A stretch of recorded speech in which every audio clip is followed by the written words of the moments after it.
जितिया व्रत की पारण कथा। जितिया व्रत का पारण आज शाम को 5:25 पर किया जाएगा। शाम को इस समय ही व्रती महिलाओं को मुंह में दातून लेना होगा।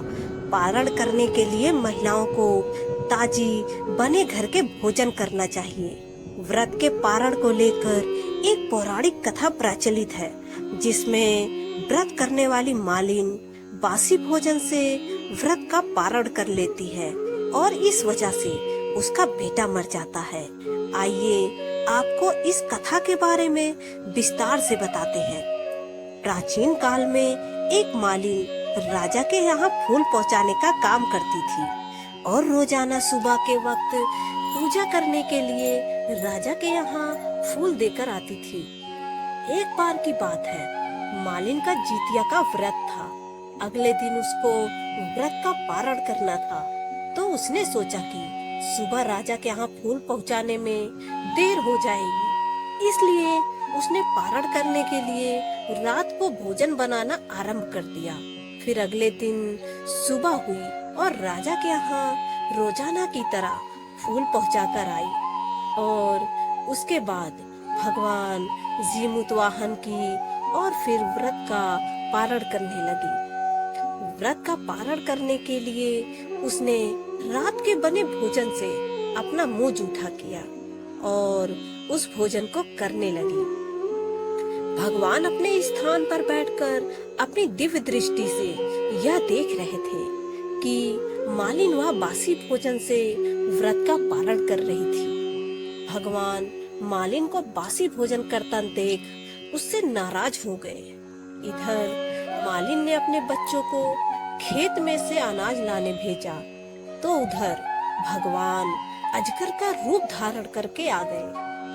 उधर वह खाना खाती गई, इधर अजगर का रूप धारण किए भगवान उसके बेटे को निगलते गए।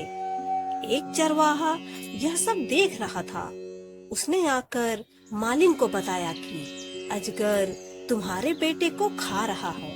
उसे देख वह रोती हुई अपने बेटे के लिए भगवान से प्रार्थना करने लगी और बोलने लगी कि हे प्रभु, मैंने पुत्र की दीर्घायु के लिए ही यह व्रत किया और अजगर ने उसको ही निगलकर मुझसे मेरा बेटा छीन लिया। तब एक आकाशवाणी हुई और अजगर का रूप धरने वाले में भगवान जीमूतवाहन ने कहा कि तुमने व्रत का पारण करने में बासी भोजन का प्रयोग किया है, इसलिए तुम्हारे साथ यह सब हुआ है। शास्त्रों और मान्यताओं में बताया गया है कि इस व्रत को बेहद नियमों के साथ विधि पूर्वक रखना चाहिए। साथ ही व्रती को व्रत के दौरान खाना बनाने से बचना चाहिए।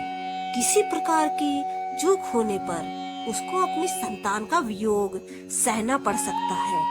भगवान जीमूतवाहन ने उसको आश्वासन देते हुए कहा कि अब अगले साल तुमको यह व्रत फिर से विधि पूर्वक करना होगा और व्रत की पूजा में बच्चे को पहनाने वाली करधनी रखनी होगी और व्रत को पूर्ण करके अपने बेटे को या करधनी पहनाई जाती है।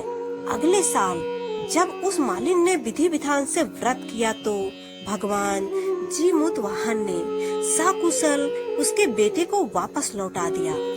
इसलिए इस व्रत को करने वाली व्रतियों को इस बात का ध्यान रखना चाहिए कि व्रत पूरा होने के बाद भूलकर भी बासी खाने को मुंह में नहीं डालना चाहिए और शुद्ध साफ तरीके से विधि पूर्वक व्रत के नियमों का पालन करना चाहिए।